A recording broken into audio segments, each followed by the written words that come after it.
আজকের বাইবেল পাঠ মার্ক লিখিত সুসমাচার তার 7 অধ্যায় 15-16 পদ এবং 20, 21, 22, 23 পদ।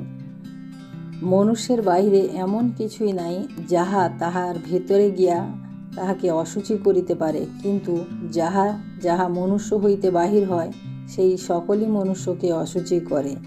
তিনি আরও কহিলেন, মনুষ্য হইতে যাহা বাহির হয় তাহাই মনুষ্যকে অশুচি করে।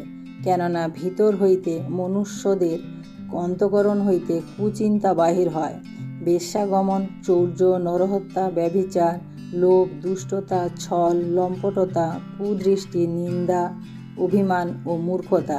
এই সকল মন্দ বিষয় ভিতর হইতে বাহির হয় এবং মনুষ্যকে অশুচি করে। আমেন।